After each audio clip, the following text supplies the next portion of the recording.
भाग्य। आओ दोस्तों, आज मैं एक लड़की की भाग्य की कहानी आपको सुनाने जा रही हूँ।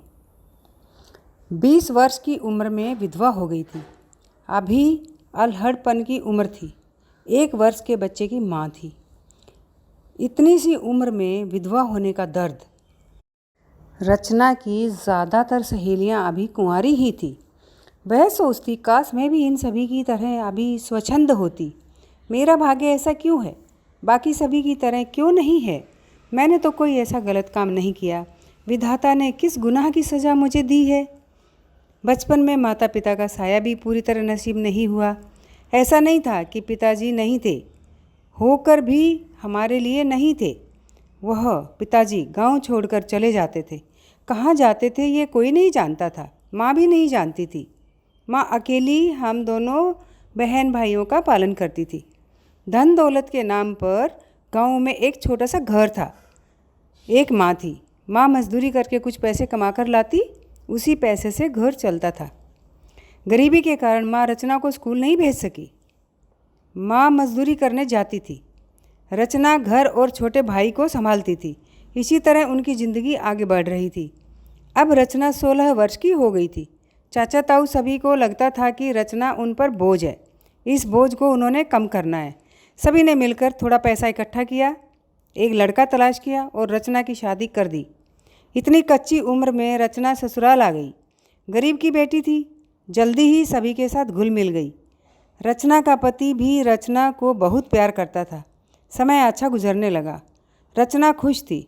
शादी के 2 वर्ष बाद रचना एक बच्चे की माँ बन गई। घर में खूब खुशियाँ मनाई गई। रचना की सास ने छठी से लेकर बच्चे के सभी पूजा पाठ किए। रचना का बेटा 1 वर्ष का हो गया था। घर पर सभी मिलजुल कर खुशी से रहते थे।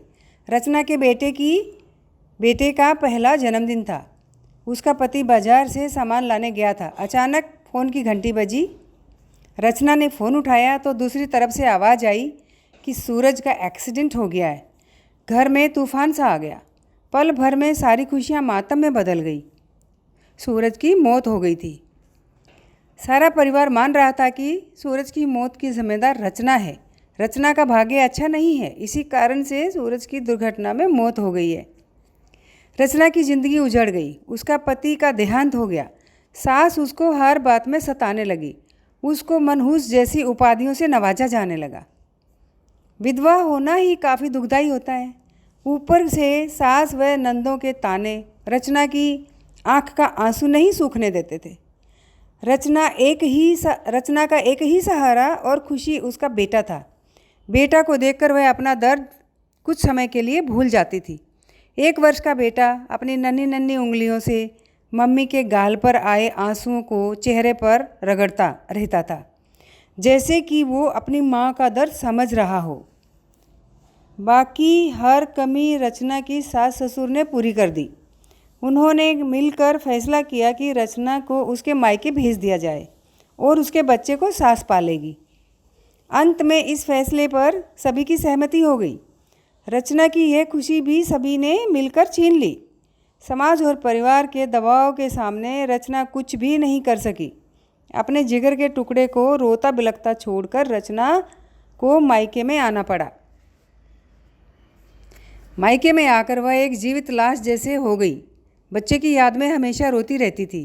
थोड़े समय बाद उसमें थोड़ा बदलाव आया, परंतु जब भी आप उससे बात कीजिए तो उसकी आंखों में नीर का समंदर होता था। आंखों से अविरल धारा बहने लगती थी।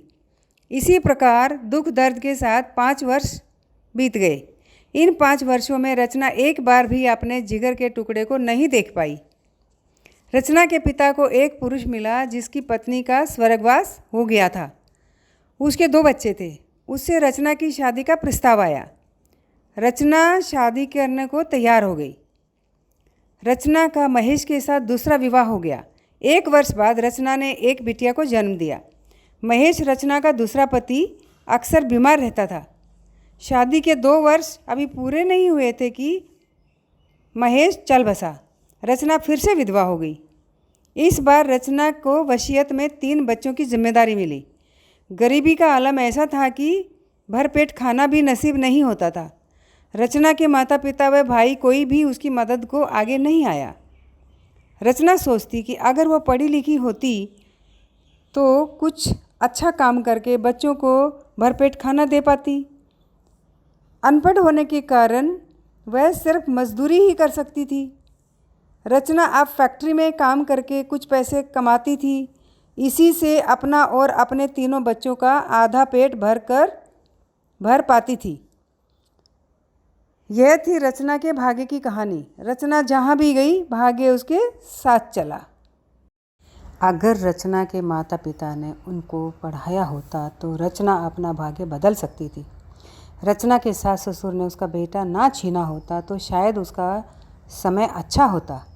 सास ससुर उसको अपनी बेटी की तरह रखते तो रचना एक खुश सुखी जीवन जी सकती थी। समाज ने रचना को क्या दिया? कुछ अच्छा नहीं दिया, बस उसके भाग्य को दोषी मान लिया। रचना की इस हालत का जिम्मेदार कौन है?